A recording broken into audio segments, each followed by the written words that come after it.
سلامتنا كابسات لايت تلفزيون إريسات يبصحكم كبرات تخطاتلتنا للومي حموس 10 سنة 1926 زدنا لكم زيناتات شعب قربيو فلما قن أرستاتو نروي شدوشت إرتراوين تسوقو كمزلا تقليتو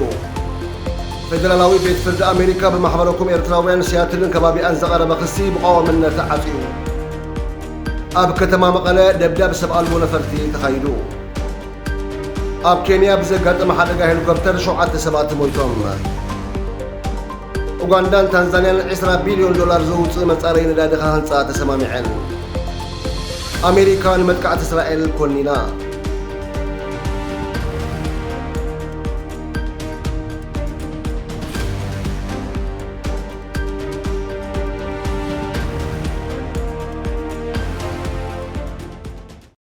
መንግስት ኖርዌይ ዜግነት ሽዱሽተ ኤርትራውያን ስደተኛታት በመምጣል ካብታ ሀገር ክሰጎም ምዃኑ መርበብ ሓበሬታ ኤንአርኬ ብቋንቋ ኖርዌይ ዘርግሑ ሓበሬታ የመልክት እቲ ምኽንያት ድማ ብጭቡጥ ነተሃዲምናሉ ዝብልዎ ስርዓተ ግደፍ ከም ዝድግፉ መረጋገፂ ብምርካቡ ምዃኑ ጸብጻብ ኤንአርኬ ይሕብር ቦርድ ኢሚግሬሽን ኖርዌይ ዩኤንኢ ኣብ መጀመርታ ትሕቲ 20 ዝኾኑ ሰባት ዜግነቶም ሰሪዙ حيالو خبአቶም ናብ ቦርድ ኢሚግሬሽን ኖርዌይ ዩኤንኢ ሕቶ ይግባአን ከም ዘቕረቡን እንተኾነ ናይ ትሽዓተ ኤርትራውያን ስደተኛታት ጉዳይ መስራሕ ወዲኡሎ ካብቶም ጉዳያት ናይቶም ሽዱሽተ ውሳነ ተቐባልነት ረኺቡሎ እዚ ድማ እቶም ውልቀ ሰባት ክስጎጉ ምዃኖም ተወሲኑሎ ኣብ ሰለስተ ጉዳያት ዩኤንኢ ነቲ ብዛዕባ ምስጓጉ ዝሃቡ ውሳነታት ዳግማይ ክሪኦ ወሲኑሎ ቦርድ ኢሚግሬሽን ኖርዌይ ኣብ ዝቐውዒ ተወሳኺ ትሽዓተ ጉዳያት ክርኢ ምዃኑ እታ መርበብ ሓበሬታ ዘርግሐቶ ጸብጻብ የመልክት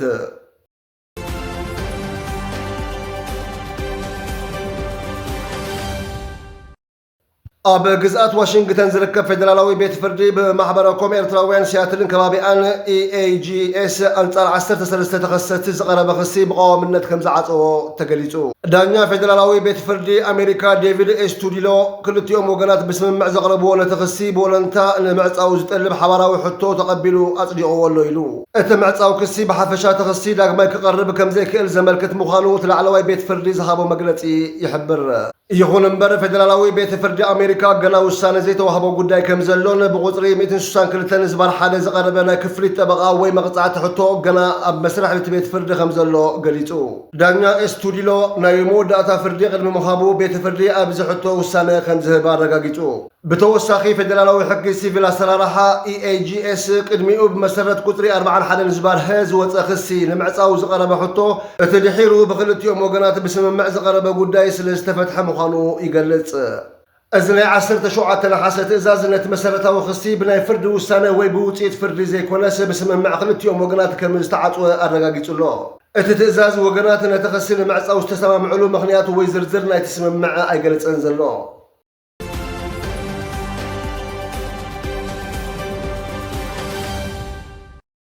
ኣብ ክልል ትግራይ ሎሚ ዕለት 20 ነሓሰ 2026 ኣብ ዝተፈላለዩ ከባቢታት ዳግማይ መጥቃዕቲ ሰብ ኣልቦ ነፈርቲ ከም ዝተፈጸመ ተገሊጹ እዚ ፍጻመ እዚ ኣብ መንጎ ፌደራል መንግስትን ክልል ትግራይን ዘሎ ውጥሪ እናገደደ ከም ዝመፀ ዘርኢ እዩ ተባሂሉሎ ሎሚ ዕለት 20 ነሓሰ ሰዓት 11 ቢሉ ኣብ ከተማ መቐለ ክፍለ ከተማ ሓወልቲ መሞና ቀጠና 27 ከባቢ እንዳማርያም ተባሂሉ ኣብ ዝፍለጥ ከባብን ኩሓን ደብዳብ ድሮን ከም ዝተፈጸመ ጸብጻብ ቴሌቪዥን ትግራይ ኣቃሊሓ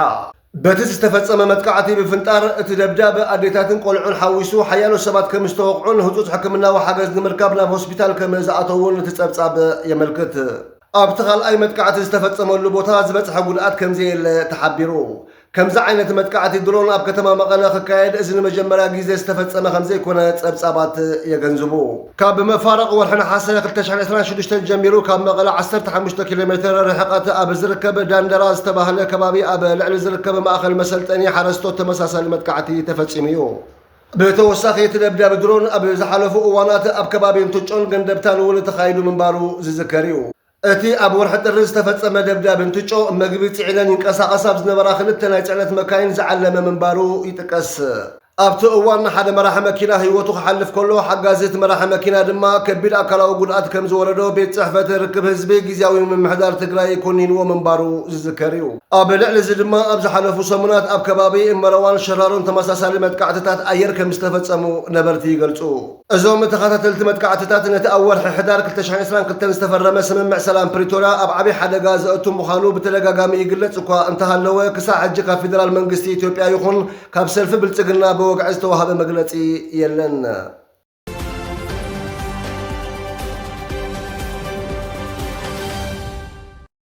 ኣብ ኬንያ ትማሊ ረቡዕ 19 ናሓሰ 2026 ኣብ ከባቢ ሳምቡር ብዘጋጠመ ሓደጋ ሄሊኮፕተር 5 ኣሜሪካውያንን ሓደ ሓላፊ ስለያ ኢኳዶርን ዝርከብዎም 7 በጻሕቲ ዓዲ ቱሪስት ሰባት ምማቶም ተገሊጹ። እታ ሄሊኮፕተር ኣብ ሰሜናዊ ኬንያ ዝርከብ ሕዛእቲ ተፈጥሮ ሎይሳባን ኣብ ሳፋርያን ትበርር ከም ዝነበረት ሮይተርስ ዘቃልሖ መባእታዊ ጸብጻብ መደበር ፖሊስ ኣርቸርስ ፖስት ይሕብር። ሰበስልጣን እቲ ሃገር ኣብታ ነፋሪት 4 ተሳፈርትን ሓደ ፓይሎትን ዝርከብዎም ብድምር 7 ሰባት ከም ዝሞቱ ሓቢሮም። ኣፈኛ ሚኒስትሪ ጉዳያት ወፃኢ ኣሜሪካ ብወገኑ 5 ካብቶም ዝሞቱ ኣሜሪካውያን ምዃኖም ዘፍለጠ ክኸውን ከሎ ቤት ጽሕፈት ፕረዚደንት ኢኳዶር ድማ ሓላፊ ስልያ ሚሸል ሰንሲ ኮንቱጂን ኣሜሪካዊት በዓልቲ ቤቱ ስቲፋን ሆሊሃንን በቲ ሓደጋ ከም ዝሞቱ ሓቢሩ። ኣብ ኬንያ ዝርከብ ኤምባሲ ኣሜሪካ ምስ ሰበስልጣን እቲ ከባቢ ርክብ ብምግባር ቆንስላዊ ሓገዝ ይገብር ኣሎ ክብል ሚኒስትሪ ጉዳያት ወፃኢ ኣሜሪካ ወሲኹ ገሊጹ። መባእታዊ ጸብጻብ ፖሊስ ሴንሲ ኮንቱጂንን በዓልቲ ቤቱን በጻሕቲ ዓዲ ምዃኖም እዩ ዝሕብር። ጠንቂ ሓደጋ ክሳብ ሕጂ ኣይተፈለጠን ክብል ነቲ ዑደት ዘዳለወ ወኪል ጉዕዞ እንዲብዮን ኣብ ዘውፅኦ ሓበሬታ ኣፍሊጡ። ማሕበረ ቀይሕ መስቀል ኬንያ በኣንጻሩ ኣብቲ ሓደጋ ዘጋጠመሉ ቦታ ዘሎ ባራዕ ሓውን ኣጸጋሚ ቅርፂ ምድርን ሬሳታት ንምድላይን ንምምላስን በዳሂ ከም ዝገበሮ ምግላጹ ጸብጻብ ማዕከናት ዜና የመልክት።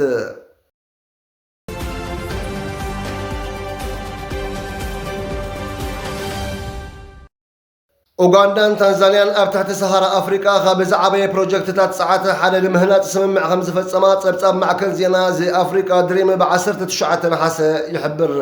እቲ ስምምዕ ብፕሬዚደንት ኡጋንዳ ሙሴቬኒን ፕሬዚደንት ታንዛንያ ሱሉሕ ሓሰንን ዓለም ለኻዊ ትካል ፀዓት ቪቶል ባሕሬንን ኣብ ዝተኻየደ ዲፕሎማስያዊ ርክብ ዝተኸተመ ምዃኑ ትጸብጻብ የመልክት።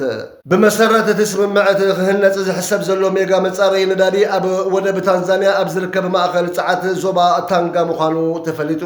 እቲ ፕሮጀክት ልዕሊ 20 ቢልዮን ዶላር ክውድእ ትፅቢት ይግበር። እቲ ስምምዕ ንወደብ ታንጋ ናብ ዓብዪ ማእኸል ምብራቕ ኣፍሪቃ መኽዘን ነዳዲ ምፅራይ ሎጂስቲክስ ንግድን ምክፍፋል ነዳድን ክትቅይሮ ከም ዝኾነ ተንተንቲ ይገልጹ። ድቆ ዘይተፃረየ ነዳዲ ምብራቕ ኣፍሪቃ ምስ ተዛዘመ ምስቲ መፃረይ ነዳዲ ክተኣሳሰርን ኣማኢት ኣሽሓት በርሚል ዘይተፃረየ ነዳዲ ኡጋንዳ 1443 ኪሎ ሜትር ተጓዒዙ ናብ ታንጋ ንሰደድ ክበፅሕ ምዃኑን ተፈሊጡ። እቲ ሜጋ መፃረይ ነዳዲ ኣብ መንጎ ኡጋንዳን ታንዛንያን ካልኦት ሃገራት ምብራቕ ኣፍሪቃን ንጠለባት ልዕሊ 500 ሚልዮን ህዝቢ ምብራቕ ኣፍሪቃውያን ከማእኸል ትፅቢት ይግበር። ከም በዓል ሩዋንዳ ዝኣመሰላ ኣብ ምብራቕ ኣፍሪቃ ዝርከባ ኣፍ ደገ ባሕሪ ዘይብለን ሃገራት ካብ ወፃኢ ዝኣቱ ነዳዲ ኣዝየን ዝምርኮሳ ሃገራት እውን ካብዚ ፕሮጀክት ክጥቀማ ይኽእላ እየን። ሜጋ መፃረይ ነዳዲ ንምብራቕ ኣፍሪቃ ካብ ወፃኢ ዝኣቱ ፍርያት ነዳዲ ጽግዕተኝነት ከውፅእ ትፅቢት ይግበር። ታንዛንያ ኣስታት 100 ቢልዮን ኡጋንዳ ድማ ኣስታት 80 ቢልዮን ዶላር ዓመታዊ ጃምላ ሃገራዊ እቶት ዘለወን ኮይነን ብመንገዲ ዝሕጂ ዝሃንፅኦ ዘለዋ ገዚፍ ሜጋ ፕሮጀክት ቁጠበአን ብሓያል ናህሪ ንኽውንጨፍ ክሕግዘን ትፅቢት ተገይሩሉሎ። ዋጋ 12 ትሪልዮን ዶላር ዕቑር ወርቂ ኣብ ከርሳ ረኺባ ዘላ ኡጋንዳ ድሮ ተወሰኽቲ 8 ሓደስቲ ናይ ህዝቢ መጓዓዝያ ነፈርቲ ብምዕዳግ ኣብ ኣቪዬሽን ዓብ ገስጋስ ኣመዝጊባ ከም እትርከብ እቲ ጸብጻብ የገንዝብ።